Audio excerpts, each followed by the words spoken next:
নমস্কার, বাংলা টক আমার ইউটিউব চ্যানেলে আপনাদের স্বাগত। প্রতিদিনকার মতন আজকেও আমি আপনাদের সামনে আমার ভিডিও নিয়ে উপস্থিত হয়েছি। আজকে আমি যে বিষয়টি নিয়ে ভিডিও করছি বা আমার বক্তব্য রাখছি সেটা হচ্ছে এই যে রাজ্যে 26,000 কর্মরত শিক্ষকের চাকরি চলে গেল সুপ্রিম কোর্টের নির্দেশের ফলে, অর্থাৎ যেটা কলকাতা হাইকোর্টে ডিভিশন বেঞ্চ আদেশ দিয়েছিলেন সেই রায়টাকেই বহাল রাখলো সুপ্রিম কোর্ট। তার কিছু তথ্য পরিসংখ্যান, আদতে কতজন শিক্ষক শিক্ষিকা যোগ্য এবং অযোগ্য মিলিয়ে তারা কর্মচ্যুত হলেন এবং তার মধ্যে আসল তথ্যগুলো কি কি সেগুলোকে নিয়ে একটু আলোচনা করা। দেখুন, 2016 সালে এসএসসির মোট নিয়োগপত্র যেটা পেয়েছিলেন সেটা হচ্ছে 25,844 জন। পরীক্ষা ইত্যাদি দিয়েছিলেন প্রায় 22 থেকে 23 লক্ষ পরীক্ষার্থী। তাদের মধ্যে থেকে যারা পাশ করেছিলেন সেই লিস্টের থেকে 25,844 জনকে নিয়োগপত্র দেওয়া হয়। এই 25,844-এর মধ্যে থেকে 25,753 জন নিয়োগপত্র নেন এবং এই 25,753 জনের মধ্যে 425 জন এরা ইন সার্ভিস কাজে যোগ দেন। ইন সার্ভিস অর্থাৎ এরা কোনো আগের সরকারি কর্মচারী ছিলেন, কোনো সরকারি দপ্তরে চাকরি করছিলেন, সেইখান থেকে কাজ করা অবস্থায় এসএসসি পরীক্ষা দিয়ে তারা উত্তীর্ণ হন এবং চাকরি পান। ফলে এই ইন সার্ভিস যারা চাকরি করছিলেন শিক্ষক হিসেবে তারা তাদের আগের কর্মস্থলে ফিরে যেতে পারবেন। এছাড়াও এর মধ্যে রয়েছেন ক্যান্সার আক্রান্ত সোমা দাস। সেই সোমা দাস এবং ইন সার্ভিস যে 425 জন, এই সংখ্যাটা যদি আমি বাদ দিই 25,753 জনের মধ্যে থেকে, তাহলে সেটা দাঁড়ায় 25,327 জন। এবার এই যে কথা বলা হচ্ছে সুপ্রিম কোর্ট যে রায় দিয়েছেন তাতে একদিকে যেমন তারা বলেছেন যারা অযোগ্য প্রার্থী চিহ্নিত তাদেরকে সুদ সমেত টাকা ফেরত দিতে হবে, আর যারা যোগ্য বা যারা যোগ্য কিনা বা অযোগ্য কিনা এটা বিচার করা যাচ্ছে না, তাদের চাকরিটা থাকবে না, কিন্তু তাদের টাকা ফেরত দিতে হবে না। এবং অবশ্যই রাজ্য সরকারকে এসএসসিকে নির্দেশ দিয়েছেন সুপ্রিম কোর্ট আগামী 3 মাসের মধ্যে এই নিয়োগ প্রক্রিয়া সম্পন্ন করতে হবে, আবার নতুন করে পরীক্ষা ইত্যাদি নেওয়ার মাধ্যমে সম্পন্ন করতে হবে। এবারে যে অযোগ্যদের টাকা ফেরত দিতে হবে, কতজনকে টাকা ফেরত দিতে হবে এবং কেন তারা অযোগ্য?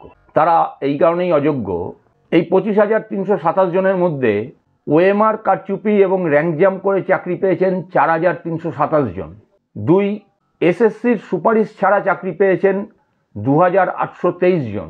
আর 3, প্যানেলের মেয়াদ উত্তীর্ণ হয়ে যাওয়ার পরে, অর্থাৎ প্যানেলের যে ডেট থাকে, যে কোনো প্যানেল তৈরি হলে সেই প্যানেলের বৈধতা নিয়ে বৈধ থাকার একটা তো ডেট থাকে, সেই প্যানেল বৈধ থাকার পরে মেয়াদ উত্তীর্ণ হয়ে যাওয়ার পরে চাকরি পেয়েছেন 1,174 জন। অর্থাৎ এই মোট তিনটে সংখ্যা মিলিয়ে হচ্ছে 8,324 জন। সুপ্রিম কোর্টের নির্দেশে এই 8,324 জন অযোগ্য প্রার্থী যারা চাকরি পেয়েছিলেন বিভিন্ন রকম দুর্নীতির ফলে, তাদেরকে 12% সুদে বেতন ফেরত দিতে হবে তারা যা বেতন পেয়েছেন। দেখুন, দুর্নীতি হয়েছে হরেক রকমের, প্রায় 17 রকমের দুর্নীতি হয়েছে, কিন্তু এই সংখ্যাটা যেহেতু এসএসসি নির্ধারিত করে দিয়েছেন বিভিন্ন সময়, সুপ্রিম কোর্ট সেটাকেই মান্যতা দিয়েছেন। কিন্তু মনে রাখা দরকার এই 25,327 জনের থেকে 8,324 জনকে বাদ দিল যে সংখ্যাটা থাকছে, অর্থাৎ 17,003 জন যোগ্য অযোগ্য, সেটা বিচার করা যাচ্ছে না। বিচার করা যাচ্ছে না তার কারণ এসএসসি নির্দিষ্টভাবে বলতে পারেনি যে এই 8,324 জনের বাইরে আর কেউ অযোগ্য ব্যক্তি নেই যারা চাকরি করছেন। ফলে সংবিধানের 14 এবং 16 ধারা অনুযায়ী এদের নিয়োগ প্রক্রিয়া বাতিল করা হয়েছে, এদের চাকরি খোয়াতে হয়েছে। এই পুরো বিষয়টা আমাদের চর্চার মধ্যে অনেক ক্ষেত্রেই আসছে না। সংখ্যা নিয়ে একটা মতামত বিভিন্ন জায়গায় বিভিন্ন রকম আসছে, সেই মতামতগুলো আমি জানি না কতটা ঠিক বা কতটা ভুল, কিন্তু এতে সাধারণ মানুষের মধ্যে একটা বিরূপ প্রতিক্রিয়ার সৃষ্টি হচ্ছে, এটা নিশ্চিত। তাই আমার এই সামান্য উদ্যোগ, যাতে এই দুর্নীতিগ্রস্ত ধাপ্পাবাজদের অপপ্রচার, সেই অপপ্রচারে মানুষ না পা দেয়। এখন প্রশ্ন হলো, এই যে যোগ্য এবং অযোগ্য বারবার করে এসএসসি সরকার তারা বলছেন আলাদা করা যাচ্ছে না।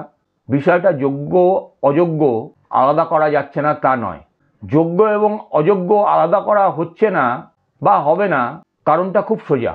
এসএসসি বা সরকার যদি চাইতো খুব সহজেই এই যোগ্য অযোগ্যর কাজটা আলাদা করার কাজটা করতে পারত, কিন্তু এই কাজ করতে তারা কেউই আগ্রহী নয়।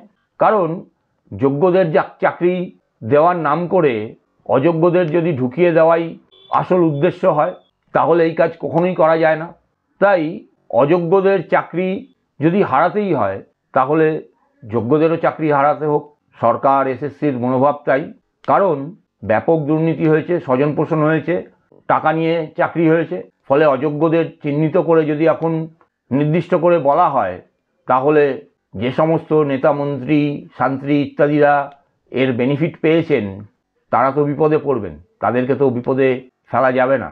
আজকের দিনে যোগ্যতা সব থেকে বড় সমস্যার জায়গা হয়ে দাঁড়িয়েছে। কারণ ধরুন একটি স্কুল পরিচালন সমিতি, সেই সমিতির মাথায় যদি একজন যোগ্য ব্যক্তি বসেন, তা আর একজন তার জায়গায় যদি অযোগ্য ব্যক্তি বসেন, অশিক্ষিত কেউ বসেন, তাহলে সুবিধা অনেক বেশি শাসকের। স্কুল পরিচালন সমিতির মাথায় একজন অশিক্ষক নেতা বা মন্ত্রী থাকলে সে কখনোই চাইবে না যে একজন যোগ্য ব্যক্তি শিক্ষকতা পাক, একজন যোগ্য শিক্ষক শিক্ষকতা পাক, যার জ্ঞান বুদ্ধি তার থেকে অনেক বেশি। সে তো তার সব কথা কখনোই শুনবে না, তার কথা মানবে না, বরং প্রতিবাদ করার সাহস দেখাতে পারে। তার চেয়ে বরং সে চাইবে এমন একজন অযোগ্য প্রার্থী জোগাড় করি যে টাকাও দেবে, আবার তার কথা শুনে কাজও করবে। যোগ্যকে যদি চাকরি দেয়, তাহলে তো সেই নেতা টাকা পাবে না, উল্টে তার কোনো কথা মানবেও না, অনেক কথাই মানবে না। প্রতিটি প্রশ্নের প্রতিটি কথায় তাকে প্রশ্ন করবে। আর এতে সবথেকে লাভবান যারা হবে তারা হচ্ছে স্কুলের পড়ুয়ারা। তাতে তো পরোক্ষভাবে আরও বড় ক্ষতি। স্কুলের পড়ুয়ারা যদি শিক্ষিত হয়, সমাজে যদি শিক্ষিত লোকের সংখ্যা বাড়ে, তাহলে তো শাসকের চরম বিপদ। তারা তো শাসককে তখন কথায় কথায় প্রশ্ন করবে, তারা শাসকের কথায়, ওই অযোগ্য নেতামন্ত্রীর কথায় শিক্ষক পেটাতে যাবে না, দুর্বৃত্তায়নে কাজে লাগবে না। শিক্ষা যদি তারা পায়, তাহলে তো তারা কাজ করবে, কাজ চাইবে, নানা প্রকার দুর্নীতির বিরুদ্ধে, অপরাধের বিরুদ্ধে তারা সোচ্চার হবে। সেটা তো শাসক মানতে পারে না। তাদের সমস্ত দুষ্কর্ম অপকর্ম এগুলোই যাতে চলতে পারে, তার জন্য শাসকের দরকার এই শিক্ষা, তাকে মানুষের সামনে, মানুষের থেকে যত দূরে রাখা যায়। আগামীর প্রজন্মকে অশিক্ষিত করে রাখতে পারলেই শাসকের সুবিধে। তাই সবশেষে যে কথাটা মনে পড়ছে সব থেকে বেশি, সেটা ওই হীরক রাজার দেশের সেই বিখ্যাত স্লোগান, ওরা যত জানে তত কম মানে। অতএব আগামীকে মূর্খ করে রাখো, জনগণ মূর্খ হয়ে থাকলেই শাসকের লাভ।